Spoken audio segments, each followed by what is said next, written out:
आज के इस वीडियो में हम बात करेंगे रेलवे रिक्रूटमेंट बोर्ड के द्वारा जो न्यू रिक्रूटमेंट नोटिफिकेशन आपकी जारी हुई है। और फ्रेंड्स, अप्लाई करने से पहले नोटिफिकेशन को ध्यान से चेक जरूर कर लें। 31 जनवरी से आपके फॉर्म स्टार्ट हो चुके हैं। 2 मार्च 2026 तक आप इसमें अप्लाई कर सकते हैं। तो सबसे पहले फ्रेंड्स, आपको यहाँ पर देखिए जो वैकेंसीज है वो आपको यहाँ पर देखने को मिल जाएंगी। क्वालिफिकेशन की बात करें तो 10वीं क्लास पास आउट कैंडिडेट भी अप्लाई कर सकते हैं। अगर आपके पास आईटीआई है तो भी आप अप्लाई कर सकते हैं, या आपके पास एनएससी है तो भी आप अप्लाई कर सकते हैं। इसकी जो ऑफिशियल वेबसाइट है उस पर आपको आना होगा। यहाँ पर आने के बाद 2 ऑप्शन है, लॉगिन या क्रिएट एन अकाउंट। अगर आप पहले से रजिस्टर कैंडिडेट हैं तो लॉगिन कर सकते हैं। पहली बार रजिस्ट्रेशन कर रहे हैं तो क्रिएट एन अकाउंट वाले ऑप्शन पर क्लिक करेंगे। इसके बाद फ्रेंड्स, आपके सामने कुछ इस तरह का इंटरफेस ओपन होगा, जहां पर आपसे कहेगा कि 2024 या 25 में जो सीएन इशूड हुए थे आरआरबी के द्वारा, अगर आप पहले से रजिस्टर कर चुके हैं तो आपको दोबारा से रजिस्ट्रेशन करने की जरूरत नहीं है। अगर आप पहली बार रजिस्ट्रेशन कर रहे हैं तो ही आप इस ऑप्शन का यूज करेंगे, बाकी आप डायरेक्टली लॉगिन कर सकते हैं। अगर आप पहली बार रजिस्ट्रेशन कर रहे हैं तो रजिस्ट्रेशन करने के लिए सबसे पहले नेशनलिटी सेलेक्ट कीजिए। इसके बाद कुछ बेसिक जानकारी आपको एंटर करनी है। मैं आपको यहाँ पर सिर्फ डेमो शो कर रहा हूँ। सबसे पहले आप यहाँ पर एंटर करेंगे आपका पूरा नाम, और इसके बाद आप यहाँ पर इसे रीटाइप भी करेंगे। इसके बाद आता है आपका यहाँ पर आपने कभी अपना नाम कभी चेंज किया है तो आप यहाँ पर यस कर सकते हैं। आपके पास गैजेट नोटिफिकेशन होनी चाहिए लीगल आपके नेम चेंज करने की, तो अपना नाम चेंज किया हुआ आप दे सकते हैं। यहाँ पर जो नाम आएगा वो आपके 10th के मार्कशीट या सर्टिफिकेट के अकॉर्डिंग ही आएगा। अगर आपने अभी तक अपना कोई नाम चेंज नहीं किया है, सिंपली नो कर सकते हैं। इसके बाद है डेट ऑफ बर्थ। तो इस कैलेंडर पर जाइए, आपकी जो भी डेट ऑफ बर्थ है वो आप सेलेक्ट कर सकते हैं, और यहाँ पर आपको आपकी डेट ऑफ बर्थ टाइप करना होगा। इसके बाद आपका जेंडर ऑप्शन है, जेंडर को सेलेक्ट कीजिए। आपका फादर नेम और मदर नेम आपको देना है। आपकी पर्सनल इंफॉर्मेशन है जो कि आप प्रोवाइड करेंगे। ऐसे ही आपकी मेल एड्रेस आपको देना है, मोबाइल नंबर देना है, और ध्यान रखिएगा ये आपके एक्टिव एंड वैलिड होने चाहिए, क्योंकि जब आप जनरेट ईमेल ओटीपी करेंगे तो आपके मेल आईडी पर, और आप मोबाइल ओटीपी करेंगे तो मोबाइल नंबर पर एक ओटीपी आएगी। वो ओटीपी आपको सिंपली यहाँ पर टाइप करना होगा। इसके बाद आता है वेरिफिकेशन। अब वेरिफिकेशन फ्रेंड्स आप डिजी लॉकर के माध्यम से कर सकते हैं, या आधार कार्ड के माध्यम से करना चाहें तो आप आधार कार्ड के माध्यम से कर सकते हैं। आपके 12 डिजिट का आधार कार्ड नंबर दीजिए, गेट आधार ओटीपी कीजिए, तो आपके आधार कार्ड पर रजिस्टर मोबाइल नंबर है उस पर एक ओटीपी आएगा। वो ओटीपी यहाँ पर डालकर आप वेरीफाई कर सकते हैं। इसके बाद आपको यहाँ पर सिंपली कंफर्म करना है। कंफर्म करने के बाद आपको एक पासवर्ड क्रिएट करना है। पासवर्ड कैसा होना चाहिए? पासवर्ड में देखिए capital letter, small letter, special character और नंबर्स आपके होना जरूरी है। तो आप यहाँ पर फ्रेंड्स देखिए इस तरह का जो पासवर्ड है वो क्रिएट कर सकते हैं। मैंने आपके सामने एक डेमो शो कर दिया है पासवर्ड का, तो कुछ इस तरह का पासवर्ड आप यहाँ पर क्रिएट कर लेंगे। पासवर्ड यहाँ पर क्रिएट करने के बाद आपको friends I am not a robot पर क्लिक करना है और preview and create an account कर लेना है, जिससे आपका जो अकाउंट है वो क्रिएट हो जाएगा। अब ये तो कंडीशन हो गई कि अगर आपने आज तक रजिस्ट्रेशन नहीं किया है, आप अपना रजिस्ट्रेशन कुछ बेसिक स्टेप के साथ कंप्लीट कर सकते हैं। पर अगर आप पहली बार रजिस्ट्रेशन कर रहे हैं तो आप लॉगिन हियर वाले ऑप्शन पर क्लिक करेंगे। आधार कार्ड के साथ या आपके आरआरबी अकाउंट के साथ आप लॉगिन कर सकते हैं। आपके मोबाइल नंबर को एंटर कीजिए, आपके पासवर्ड को एंटर कीजिए, I am not a robot पर क्लिक कीजिए और लॉगिन कर लीजिए। और मान लीजिए आप पासवर्ड भूल गए हैं तो फॉरगेट पासवर्ड का ऑप्शन भी है। अपने mobile number and date of birth के साथ आप अपना जो पासवर्ड है वो दोबारा से यहाँ पर रीजनरेट कर सकते हैं। इसके बाद आपको सिंपली यहाँ से लॉगिन करना होगा। लॉगिन करने के बाद फ्रेंड्स से 2 फैक्टर ऑथेंटिकेशन आपके सामने ऑप्शन आ जाता है। तो यहाँ पर फ्रेंड्स आपको अब आपका ऑथेंटिकेशन करना है। तो आपके फ्रेंड्स से मोबाइल नंबर पर या मेल एड्रेस पर आप ओटीपी मंगवा सकते हैं। वो ओटीपी आपको सिंपली यहाँ पर टाइप करना है और उसके बाद यहाँ से लॉगिन कर लेना है। इसके बाद फ्रेंड्स यहाँ पर देखिए जैसे ही आप अपने पोर्टल पर लॉगिन होते हैं, डैशबोर्ड आपके सामने ओपन होगा, ऑनलाइन एप्लीकेशन वाला ऑप्शन मिलेगा। यहाँ पर देखिए आपको फ्रेंड्स वेरियस पोस्ट देखने को मिल जाती हैं लेवल 1 के लिए, जिसके लिए आपको लास्ट डेट और स्टार्टिंग डेट आपको देखने को मिल जाएगी। अब सबसे पहले आपको यहाँ पर सेलेक्ट करना होगा आरआरबी। आप यहाँ से जिस भी आरआरबी में सेलेक्ट करना चाहें, अप्लाई करना चाहें, आप उसे सेलेक्ट कर सकते हैं। आप इन दोनों ऑप्शंस को टिक करेंगे कि आपने सीएन जो कि नोटिफिकेशन है वो ध्यान से पढ़ लिया है। इसके बाद आप नेक्स्ट स्टेप पर क्लिक करेंगे। नेक्स्ट स्टेप पर आने के बाद फ्रेंड्स अब आपको यहाँ पर कुछ बेसिक जानकारी फिल करनी है, जिसमें सबसे पहले रहेगा मैरिटल स्टेटस।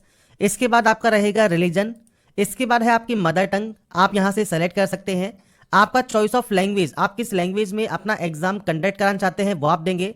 आपका परमानेंट विजिबल मार्क, मतलब जैसे कोई भी कट का निशान है, कोई मोल है, कोई बर्न का निशान है आपके चेहरे पर, हाथ पर, पैर पर, आप उसकी जानकारी दे सकते हैं। इसके बाद आता है कम्युनिटी। अब देखिए जनरल कैटेगरी में कोई ऑप्शन आपका फर्दर ऑप्शन नहीं आता है।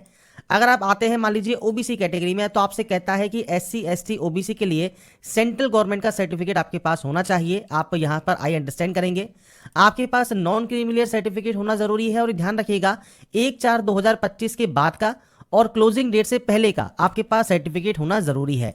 इसके बाद आपको कास्ट का नाम देना है, आपकी जाति का नाम देना है, आपका कम्युनिटी सर्टिफिकेट नंबर देना है, इशूइंग अथॉरिटी कौन सा है वो आपको सेलेक्ट करना होगा, और उसके बाद किस स्टेट या यूटी से ये आपका इशू हुआ है और आपका सर्टिफिकेट इशू डेट क्या है वो आपको यहाँ पर प्रोवाइड करना है। आपके अकॉर्डिंग जो भी आप डेट यहाँ पर सेलेक्ट करना चाहते हैं वो अपने अकॉर्डिंग आप यहाँ पर सेलेक्ट कर सकते हैं। इसके बाद आता है फ्रेंड्स नेक्स्ट ऑप्शन, जो कि है फ्रेंड्स मान लीजिए आपका है ईडब्ल्यू सर्टिफिकेट। तो ये भी फ्रेंड्स आपका देखिए 1/4/2025 के बाद का और 3/2/2026 से पहले का आपका होना चाहिए। ईडब्ल्यूएस का सर्टिफिकेट नंबर, इशूइंग अथॉरिटी कौन है और सर्टिफिकेट इशू डेट आप मेंशन करेंगे।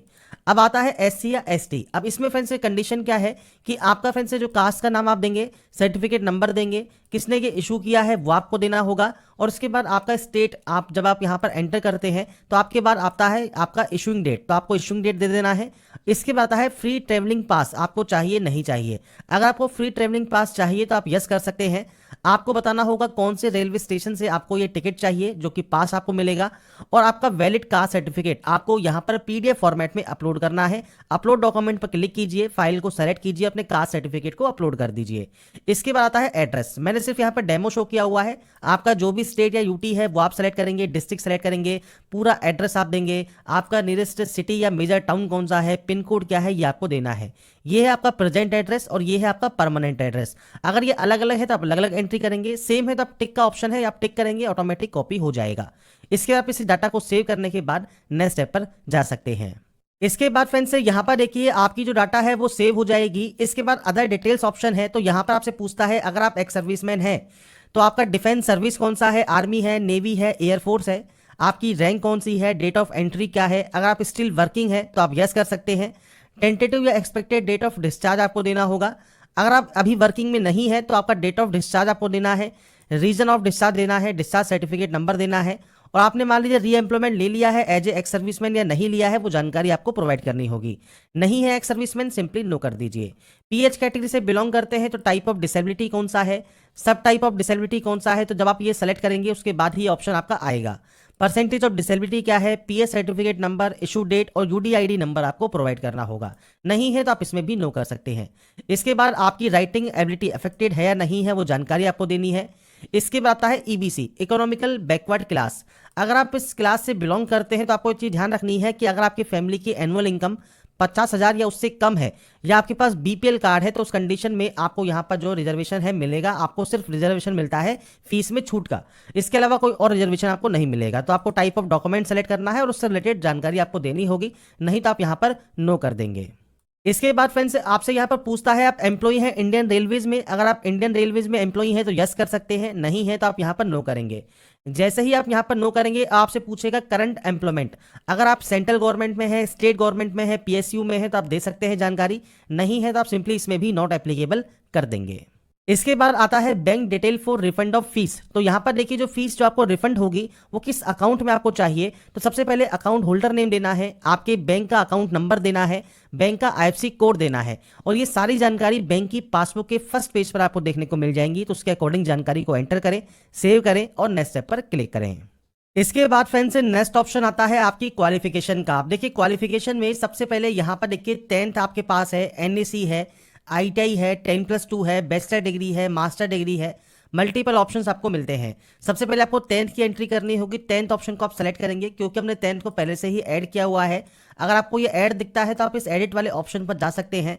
किस स्टेट से आपने पास किया है, डिस्ट्रिक्ट कौन सा है, बोर्ड का नाम क्या है, डेट ऑफ पासिंग कौन सा है, आपका रोल नंबर क्या है और सर्टिफिकेट नंबर या सीरियल नंबर आपका क्या है 10th का, वो आप यहाँ पर प्रोवाइड करके इसे अपडेट कर देंगे।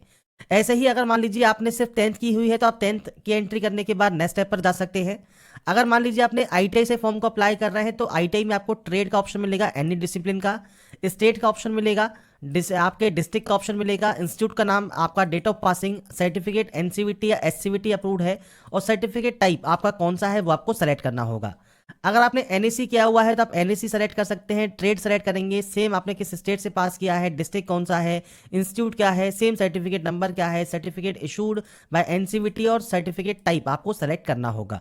तो ये आपके ऊपर डिपेंड करता है आपने क्या क्या हुआ है। आपने केवल 10वीं पास किया है 10वीं पे अप्लाई कर सकते हैं, आईटीआई भी किया है तो आईटीआई से अप्लाई कर सकते हैं, एनएसी किया है तो एनएसी से अप्लाई कर सकते हैं। इसके बाद आप यहाँ पर नेक्स्ट स्टेप पर क्लिक करेंगे। इसके बाद फ्रेंड्स नेक्स्ट ऑप्शन आता है अपलोड डॉक्यूमेंट्स का। तो यहाँ पर फ्रेंड्स आपको देखिए फोटोग्राफ एंड सिग्नेचर अपलोड करने हैं। अब यहाँ पे ध्यान रखिएगा, जो फोटोग्राफ आप अपलोड करते हैं वो दो तरीके से करेंगे। आप या तो लाइव इमेज आप कैप्चर कर सकते हैं वेब कैमरा के माध्यम से, तो आपको यहाँ पर इस तरह का ऑप्शन मिलेगा कैप्चर लाइव इमेज का। और आपको पूछता है अगर आप ट्विन है तो आप यहाँ पर यस या नो कर सकते हैं, अगर ट्विन नहीं है तो कैप्चर लाइव इमेज पर क्लिक कीजिएगा।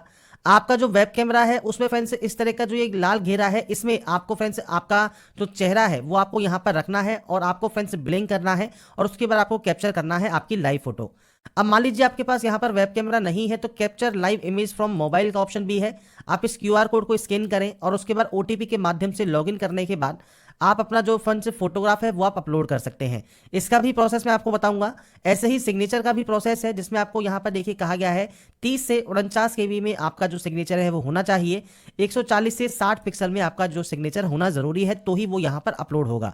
अब कैसे अपने सिग्नेचर को आप चेंज कर सकते हैं, साइज को रिसाइज कर सकते हैं, इसके बारे में बात कर लेते हैं। तो सबसे पहले फ्रेंड्स आप गूगल पर imresizer.com पर आप जाइएगा। आप या कोई भी वेबसाइट आप यूज कर सकते हैं, जहां पर अपनी इमेज को सबसे पहले आप सेलेक्ट करें।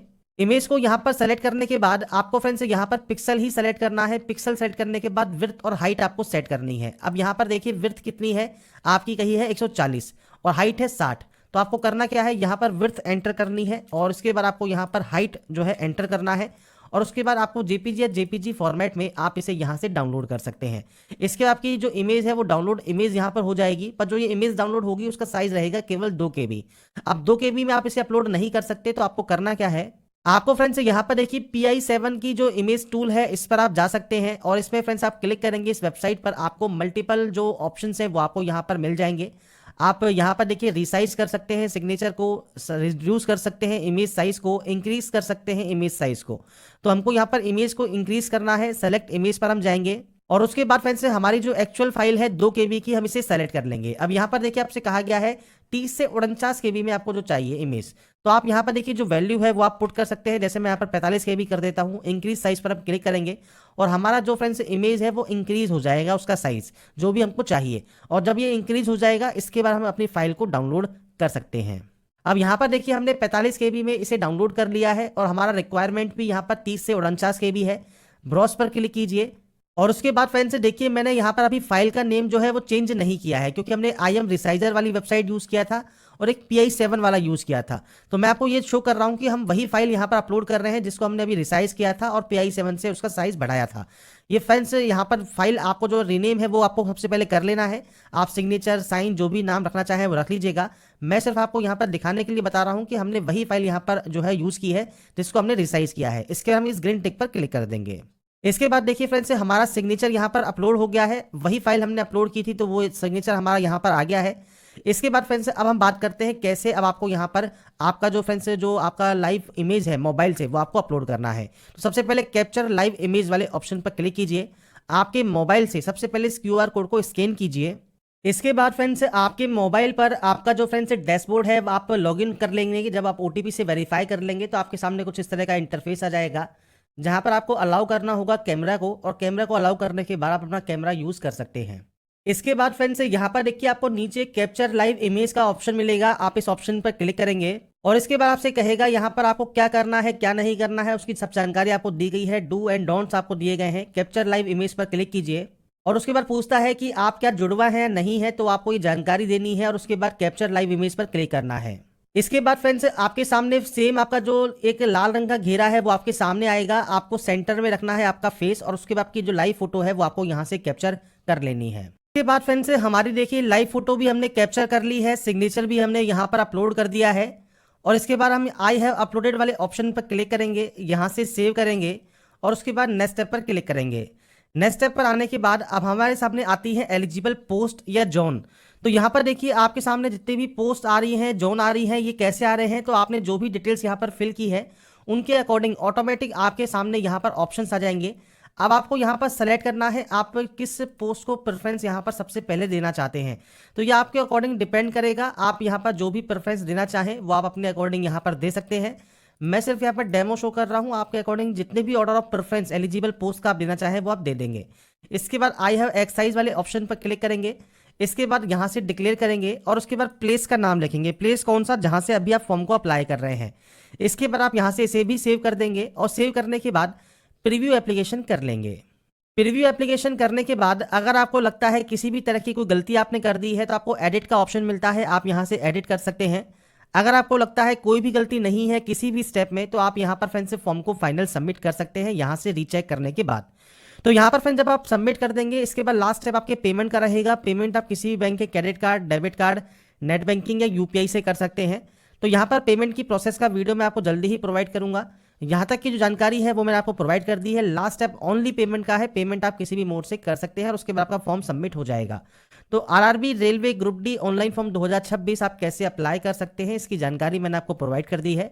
अगर आपको हमारा ये वीडियो अपडेट पसंद आया है तो लाइक सब्सक्राइब से जरूर कीजिएगा।